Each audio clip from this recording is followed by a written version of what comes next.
The young and the restless Spoilers Martin's escape had been nothing short of breathtaking. In front of a stunned crowd, he had leapt onto a waiting airplane, leaving Traci behind in a swirl of disbelief and bitter betrayal. No one could have predicted the extent of his machinations, and it was clear that Martin was not about to let anyone settle into the calm after his explosive departure. His actions had sent shockwaves from Genoa City all the way to Paris, where whispers of further mayhem had already begun to stir. In Paris, the rumor mill churned with unsettling predictions. Martin's return could mean new victims in the City of Lights. Among those left behind was Ashley, a fragile soul battling the demons of her own mind. Deeply immersed in her treatment for mental illness, Ashley had found solace in the quiet corners of Paris, far removed from the relentless drama of Genoa City. Isolated and cut off from the latest news, she had no inkling of the storm brewing across the ocean. To her, Paris was meant to be a refuge, a place to heal, away from the destructive energy that had characterized her past. Yet fate had a cruel way of twisting destinies. Despite the chaos swirling in Genoa, Ashley's trust remained unshaken. When Martin reappeared in Genoa, she continued to believe him, clinging to the identity of Alan, the persona she knew, rather than the dangerous man he truly was. The bonds of her vulnerability and longing for connection made it nearly impossible for her to see the dark undercurrents beneath Martin's charming facade. Unbeknownst to her, the man she trusted was the same man who had left devastation in his wake. Before Traci could even pick up the phone to warn her, tragedy struck. Ashley was abruptly kidnapped. In an instant, her hard-won sanctuary was shattered. The terror that ensued was palpable, a moment so harrowing it threatened to break the remnants of her already fragile mental state. The abduction was swift and brutal, leaving Ashley trapped in a nightmare from which her mind could scarcely escape. The looming specter of her mental illness, once managed under the careful care of her doctors, now returned with a vengeance. The streets of Paris, usually filled with the gentle hum of life and the promise of renewal, seemed to echo with her silent screams. Each moment of isolation was magnified by the oppressive fear that clutched at her heart.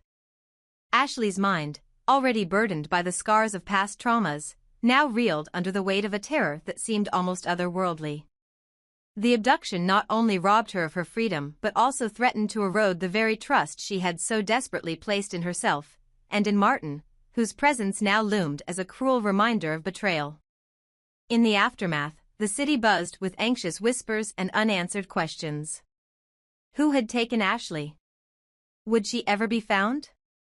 And why, in a twist of dark irony, did the woman so desperate for peace find herself ensnared in yet another web of horror? Martin's past transgressions had sown seeds of chaos across continents, and now his shadow stretched across Paris like a sinister omen. The irony was not lost on those who knew of his duality. How could a man who had once vanished in a blaze of infamy now be trusted implicitly by a vulnerable soul seeking solace? Back in Genoa City, where Martin's actions had already thrown the town into disarray, a plea began to resonate among the whispers of the community. "Martin, have mercy on them," many seemed to cry out, a desperate entreaty for the madness to be halted before it consumed any more lives. Yet Martin's intentions remained shrouded in ambiguity. His unpredictable nature suggested that no one, not even those closest to him, would be spared from the fallout of his choices. For Ashley, the kidnapping was more than a physical abduction. It was a plunge into darkness that threatened to shatter her already tenuous grip on reality. The terror of the moment, the sense of being completely and utterly alone, was compounded by the betrayal of trust. Having believed in Martin's persona as Alan, she now faced a cruel twist of fate. The one person she thought could guide her safely through her troubled mind had been nothing but a harbinger of chaos. The shock of this realization would echo through her thoughts for years to come, undermining the fragile stability she had fought so hard to achieve. In the sterile, dim corridors of the facility where she was taken, every sound seemed magnified, each creak of the floor, every distant murmur, a reminder that safety was a memory long past. Her mind, already scarred by previous ordeals, raced with questions and fears. Was this the beginning of a new chapter of torment? Would she ever be free from the cycle of betrayal and pain that had defined her existence for so long? And as the darkness pressed in, the haunting voice of her inner demons grew louder, threatening to drown out any hope of salvation. Meanwhile, Martin's calculated machinations continued to ripple outward. His journey from Genoa City to Paris, his daring escape, and the cold precision of his actions had set into motion a series of events that promised to redraw the lines of loyalty, trust, and vengeance. With Ashley now missing, the specter of her fate loomed over the minds of those who had once considered themselves safe from the fallout of his schemes. Every headline, every whispered conversation in shadowy corners, echoed the same chilling refrain: the past was never truly gone, and the darkness that once consumed Martin was poised to engulf even the most unsuspecting. As night fell over Paris, the city of romance and art was transformed into a labyrinth of fear and uncertainty. The gentle glow of street lamps could do little to chase away the shadows that now clung to every alleyway. In that eerie twilight, the plight of one lost soul, ensnared in the hands of a madman, became a symbol of the inexorable truth: the past, with all its sins and secrets, always finds a way to resurface. In the silence that followed, the world seemed to hold its breath. For Ashley, the battle for her sanity had just begun, and the stakes were higher than ever. The lines between reality and terror blurred as her mind teetered on the brink of despair.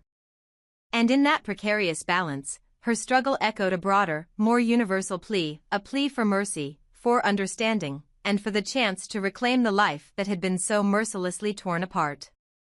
Martin's name, once synonymous with cunning escape and cold indifference, now carried a weight of regret and foreboding. To those who had known him, he was a reminder that the darkness within could never be fully contained, that every act of betrayal would eventually exact its toll. And as the voices of the lost and the frightened rose in the night, one desperate hope emerged amid the chaos: that somewhere, somehow, the madness might be halted before it claimed yet another innocent life. For Ashley, trapped in the depths of a nightmare that threatened to define her very existence, the only question that remained was whether she would ever find the strength to believe in herself again. The abduction had shattered not only her physical freedom but also the delicate threads of trust she had so painstakingly woven around her heart. Now, as she faced the uncertain path ahead, the hope for redemption seemed as elusive as the morning mist, a fragile promise that, if nurtured, might one day dispel the lingering shadows of fear. And so, in the heart of Paris, as the night deepened and the distant echoes of Martin's treachery reverberated through the city, a silent prayer was offered into the darkness: "Martin, please have mercy on them." A plea for an end to the cycle of pain, a desperate hope that the future might hold a different fate, a fate where the innocent could finally be spared from the haunting echoes of a past that refused to die. This narrative intertwines the shocking escape of Martin, the vulnerable isolation of Ashley in Paris, and the devastating consequences of misplaced trust. It captures the harrowing descent into fear and the desperate need for mercy in a world where the past's ghosts continue to haunt the present. Martin's heart pounded with a mix of fear and fury as he paced in a dimly lit room, plotting his next move. The plan he had so meticulously crafted was in ruins. Genoa City had not only exposed his scheme but had unwittingly set off a chain of events he could no longer control.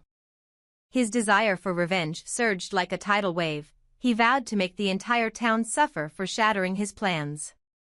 Yet, deep down, he knew that this all-consuming thirst for vengeance was a mistake. It was a volatile impulse that could very well lead him to lose everything, including the power he so desperately craved. Back in Genoa, the atmosphere was equally tense. Communication with Ashley had gone silent: no calls, no messages, nothing.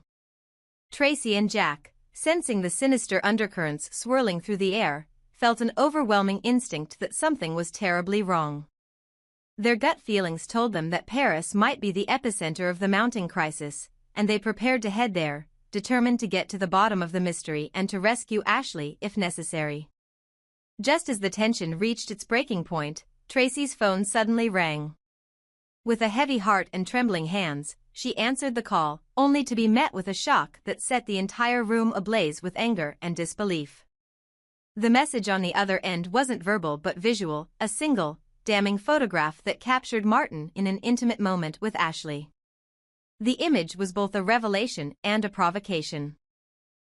It was clear that Martin had something in mind, and the message was unmistakable: release Ashley and tell me exactly what you want. The photograph was a calculated challenge, a cruel reminder that Martin was in control and that he had, in a sinister twist, already managed to break the resolve of Jack and Traci. The room erupted in chaos. Jack's normally steely demeanor crumbled under the weight of betrayal and concern, while Traci's instincts screamed that this was no ordinary demand. The image of Martin with Ashley ignited a fury that was almost palpable, stoking the anger of everyone present. The very notion that Martin could manipulate those closest to them was an affront they could not ignore. In that moment, it became clear Martin's devious mind had outmaneuvered them, psychologically breaking their defenses and leaving them vulnerable to his demands.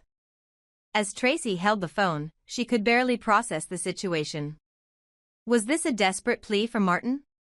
Or was it yet another move in his relentless game of manipulation and control? The message was clear, however, even if its meaning was shrouded in menace. Martin demanded the release of Ashley, a demand that carried with it the weight of unspeakable consequences. It wasn't just a ransom or a simple order, it was a challenge to the very core of their loyalties, a direct confrontation with the dark side of Martin's vengeful ambitions. In the midst of the turmoil, Jack and Traci exchanged glances laden with determination and disbelief. They knew that time was of the essence. If Ashley was indeed in danger, they had to act quickly to decipher Martin's true intentions and to rescue her from the clutches of a man whose wrath could no longer be contained. Their hearts ached at the thought of Ashley being used as a pawn in Martin's twisted scheme, a pawn in a larger, more sinister game that now threatened not only Genoa City but the very souls of those caught in its destructive vortex. Meanwhile, Martin's own inner world was a maelstrom of conflicted emotions. Though his mind was consumed with thoughts of retribution, the calculated photograph he had released was a stark reminder that even he was not immune to the destructive consequences of his own actions. His demand was a desperate bid to assert control, a way to force his enemies into submission by exploiting their deepest fears and vulnerabilities.